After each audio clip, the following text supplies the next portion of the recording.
A Shalom Akim, Shalom, Shalom, giving all praises, glory and honor to Yahweh, Bashem, Yahushai, Bashem, Akakwadash, double honors to the apostles and the elders, great millstone, for teaching us truth and salutations to the sincere Akim and Akwathim. Listen, may the blessing of election be upon your house. My name is Raquai. I'm back in here with another quick Lord's will, as always, an edifying lesson.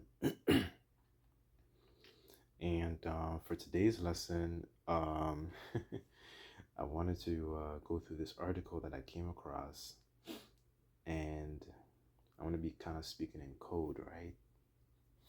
So it says here, over 1,000 Canadians seek to testify over alleged C to the 19 syringe injuries, right? So you have a lot of people that are coming forth in regards to taking that needle, taking their Fauci ouchie, because realizing there were a lot of adverse effects towards from this dart, right? And I'm just going to read a little bit of this. It's from thecountersignal.com. It says more than 1,000 Canadians have applied to testify online about serious health problems, say that they experience from the C to the 19, syringe, according to the organizers from the upcoming inquiry led by the Conservative Party, Dean Allison. This is the Allison inquiry is a nonpartisan preliminary injury intended to give Canadians who report being injured by the C to the 1 to the 9 needle an opportunity to share their experiences. Continuing on here, it says the hearings are scheduled to take place in Parliament Hill from September 8th to 11th, with approximately 50 Canadians expected to testify. It says Allison, the MP for Niagara West, provided an update on an injury during a press conference in Ottawa on Thursday, saying the response from Canadians has been far greater than organizers anticipated. Well, man, I can't believe they're actually surprised by this. They shouldn't have been surprised by this, because, the world kind of just basically, kind of went back to a pseudo-normal. And I don't want to say it's normal, but, but let's just say that when you read about Second Ezra, the 15th chapter, when it goes into they shall not regard their kings and their princes, it's just not in full effect yet. It just hasn't, blossomed into actually, where people are taking to the streets and actually trying to voice their concern in a very, very violent way, because in Canada, people are not as aggressive when it comes to that type of vibration. But people are disgruntled by this, because they trusted, their leaders to be able to give them the proper sound counsel in regards to a time of trouble. And let me get this scripture here, actually.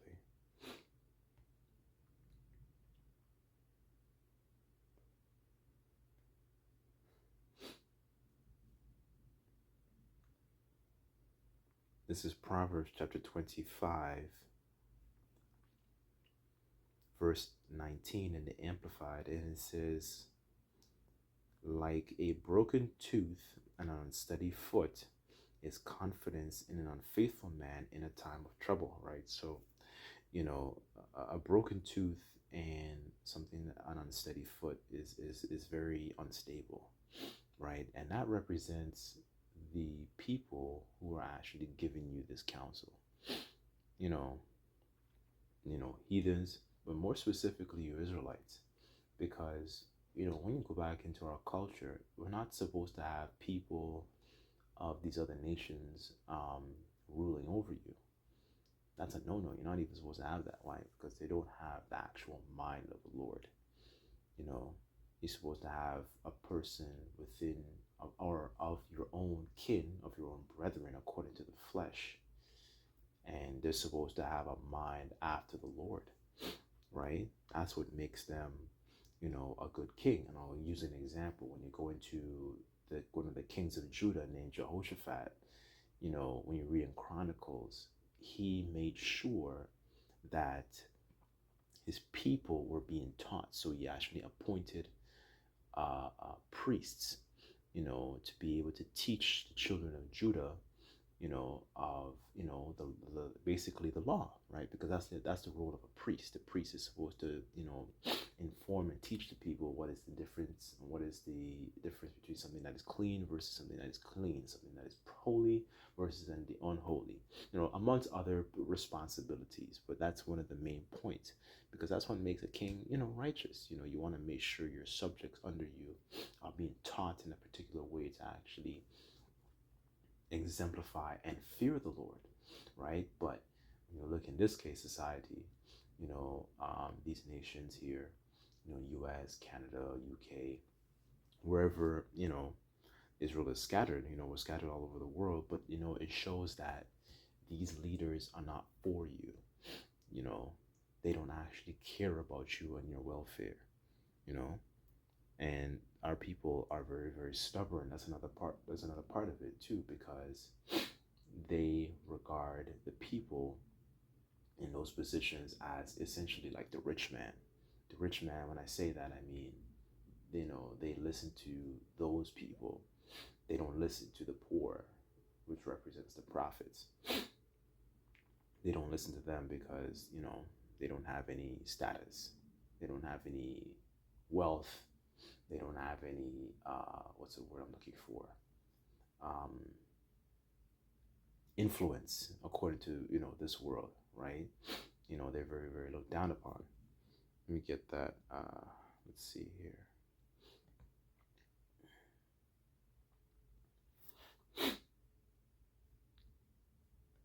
Sirach 13, verse 23, and it says, when a rich man speaketh, every man holdeth his tongue. So when they were on TV, when they were speaking their draconian measures, when they were speaking their, you have to take this, this dart, you Israelites took it, right? You listen to him because he's rich, because, they know the right way, and it says here, and look what he saith, and extolled it to the clouds. So they had a very high regard for what these people were saying, right? And it says here, but when a poor man speak, if they say, what fellow is this? And if he stumble, they will help to overthrow him, right? So that's the mindset of our people. They will help to overthrow us. They have a problem when the poor man speaks. They have a problem when the prophets speak. Paul said, how did Paul say it? He said, I may be rude in speech, but not in knowledge, right? So now it's coming out after, what's the after effects when the prophets warned you through our apostles and elders on down not to take this thing, not to take this, because it's really for your demise. It's not for your benefit. The scriptures say, never trust thine enemy, right? But, a lot of our people were hemmed up by this. Let me go back here to the article.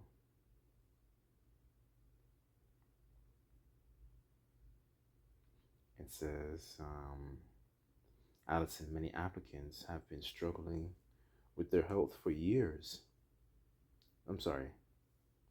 Spent years struggling with their health, looking for answers and attempting to navigate a medical system they believe has failed to address their concerns. It says, while only about 50 people will testify during their hearings, Allison stressed that their stories represent thousands of others who have come forward and never reported their experiences, right? When you go online and you actually look up this on YouTube, you'll see like in the comments, people are very, very disgruntled. It's only a matter of time until, you know, you have scriptures talk about the spirits created with vengeance, because people are not happy about this, and you mess with people's health, right? It says here, the people who testify are not the only stories that matter. Allison said he's the MP, and it says they represent more than 1,000 people who have contacted us, and many, many more Canadians, right? And there's many more of them, right? Not just in because remember, this was a worldwide thing. This is a worldwide event, right? So there's many, many more who are afraid to come forward, and there's a lot that can't come forward because a lot of them went back to the spirit world. Although a lot of that is judgment, that is a judgment, but at the same time, that doesn't justify what Esau did. You know what I'm saying? So it says these are not statistics, he added. They are mothers, fathers, sons and daughters, friends and neighbors, right? Let's see if there's more.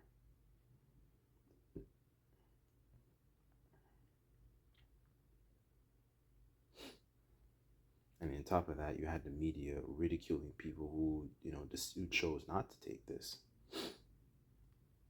And look what happens. You know what I'm saying? That's why, you have to be a sheep amongst wolves, right? If the Lord preserved you from, taking this, from not taking it, I should say, all praise to Yahweh Bashem Al Shai. And, may the Lord, preserve us, continue to the end, you know what I'm saying? Because they're going to do the same thing with their MOTV system, Remember how they got, what's this guy's name? He was a rapper. I think his name's,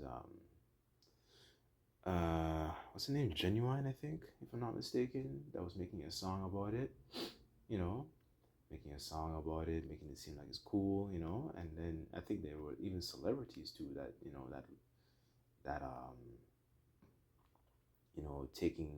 taking part, showing you they're not for you. They're hirelings. They don't care for the welfare of the sheep. When the wolf comes, the hireling flees, as Yahweh Shai said. You see what I'm saying? I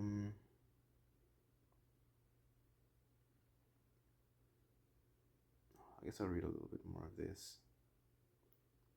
And it says here, according to Allison, Gorey had told his sister that he wanted his story to be told. That's a person, by the way.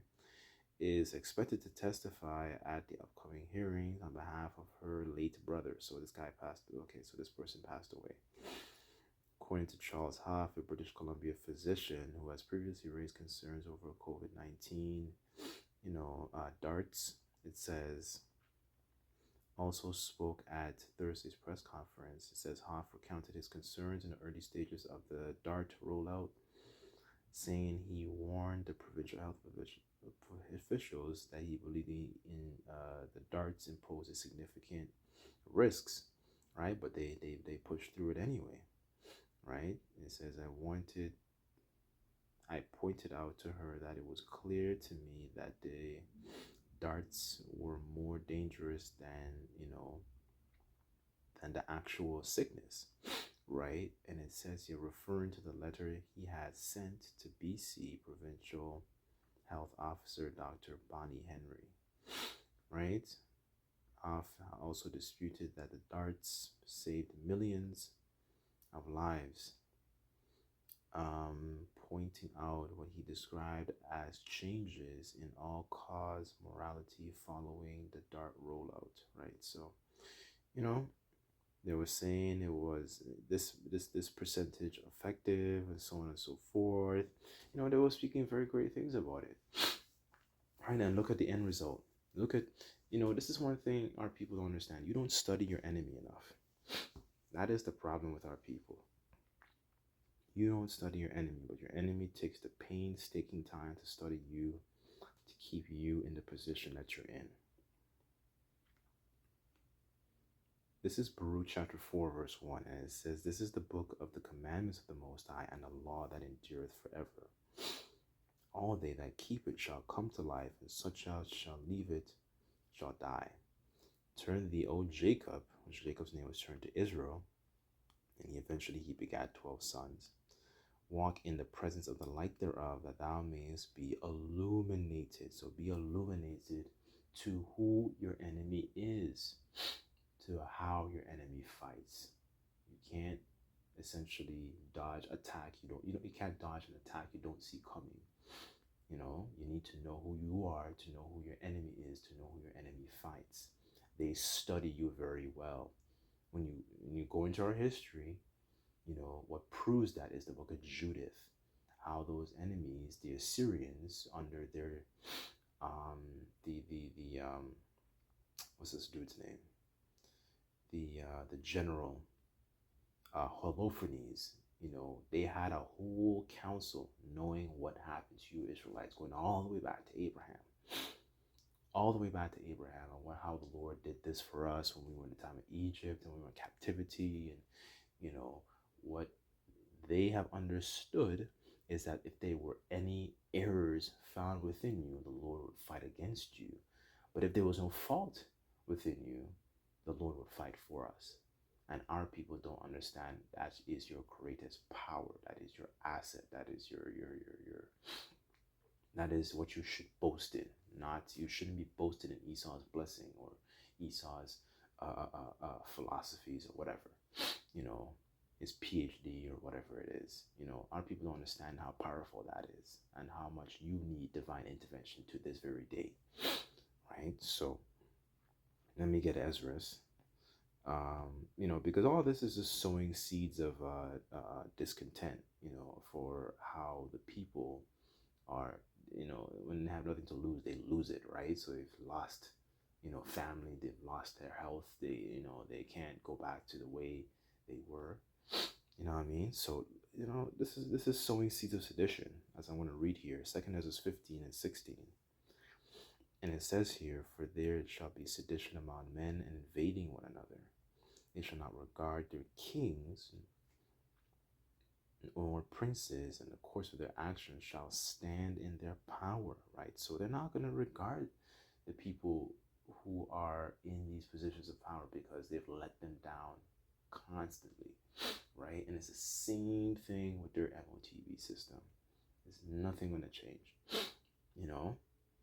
So, man, I just wanted to, do a lesson on this real quick, because, there should be more uproar over this stuff,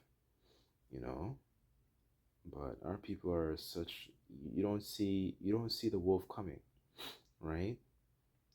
As a matter of fact, let me read this about the poor man, since I mentioned this, because the Lord still has his prophets speaking his words.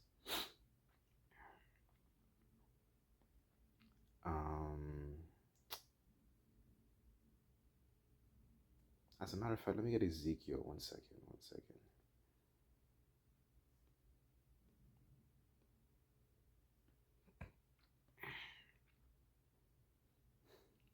This is Ezekiel 33, verse 32, and it says, "And thou art unto them as a very lovely song, that hath a pleasant voice and can play well on an instrument, for they hear the words and do them not," right? So the Lord's prophets are speaking the words of the Heavenly Father of things that have happened and will happen, that are playing out on the world stage right now, right? And it says in verse 33, "And when this cometh to pass, lo, it will come." In Habakkuk it says, "Though it shall tarry, wait for it,"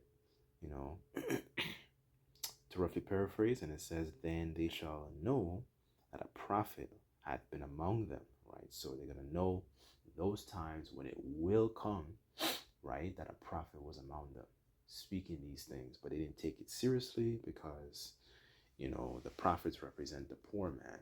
They're basically like a stumbling block in the eyes of a lot of our people. Just like how when Yahushua said that prophets without honor in his own kin and his own household, they gonna know in those times.